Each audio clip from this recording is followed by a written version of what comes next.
Bom dia, tudo bem? Estamos estudando a Bíblia novamente, amigos, através da lição da Escola Sabatina.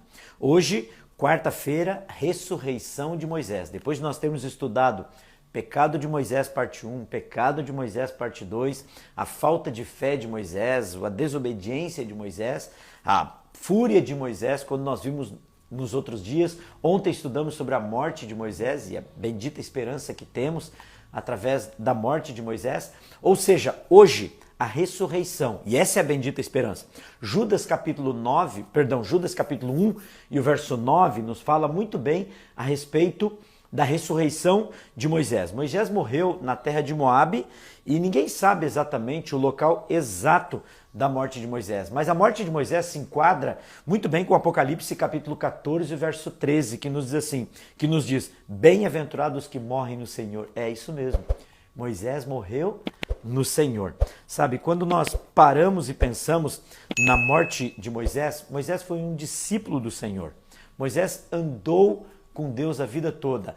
Judas capítulo 1, verso 9 nos diz o que aconteceu após a morte de Moisés. Judas 1, 9 diz assim: mas o arcanjo Miguel, quando contendia com o diabo e disputava a respeito do corpo de Moisés, não ousou pronunciar juízo de maldição contra ele, mas disse: o Senhor te repreende. Ou seja, o próprio Jesus Cristo veio para Miguel, o próprio Jesus Cristo veio para lutar, brigar pelo corpo de Moisés. Mas quando nós paramos e pensamos, Moisés havia pecado e sobre algum aspecto, Moisés cometeu o mesmo pecado que Lúcifer. Lúcifer disse: subirei às mais altas nuvens, terei um trono, serei adorado. Lúcifer queria o lugar de Deus. E Moisés, naquele momento do pecado dele, ele também colocou-se como se estivesse usurpando o trono de Deus. Mas Moisés, um homem com o ministério todo voltado para as coisas de Deus, no final da sua vida, Moisés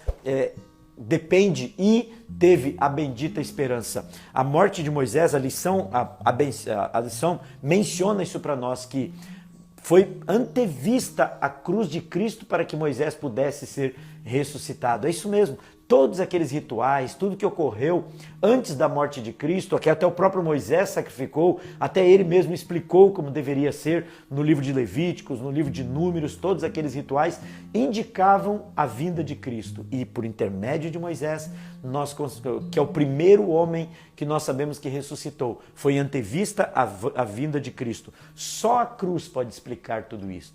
Só a cruz de Cristo pode explicar que Moisés, um homem de Deus que caiu, pecou, errou, mas a cruz o resgatou. Amém? E esta é uma grande esperança. Pelos próprios méritos, Moisés errou. Pelos próprios méritos, Moisés não estaria salvo. Mas pelos méritos de Cristo na cruz, Moisés ressuscitou. E é isso que nós vemos e o que você está vendo na lição da Escola Sabatina de hoje, sabe? A cruz é a bendita esperança para mim e para você. Eu e você podemos errar, podemos cometer erros. Talvez eu esteja falando com alguém que tem cometido coisas que depois se arrepende, assim como foi com Moisés. Mas eu quero dizer para você, estamos aproximando no Natal. Não é para o Papai Noel que você vai olhar, é para a cruz de Cristo. Hoje, passe um dia especial com Deus, com uma certeza de que a cruz de Cristo perdoa cada um dos seus pecados. Que Deus esteja com vocês, que Deus esteja com a sua família. Eu quero orar com você. Querido Pai que estás nos céus, te agradecemos, a Deus, pela bendita esperança na cruz de Cristo. Que a mesma cruz que foi antevista por Moisés, que foi antevista para trazer a salvação a Moisés, seja a mesma cruz que vai trazer a salvação a cada um de nós. Que a cruz traga o perdão dos pecados de cada um dos teus filhos nesse dia, por Jesus.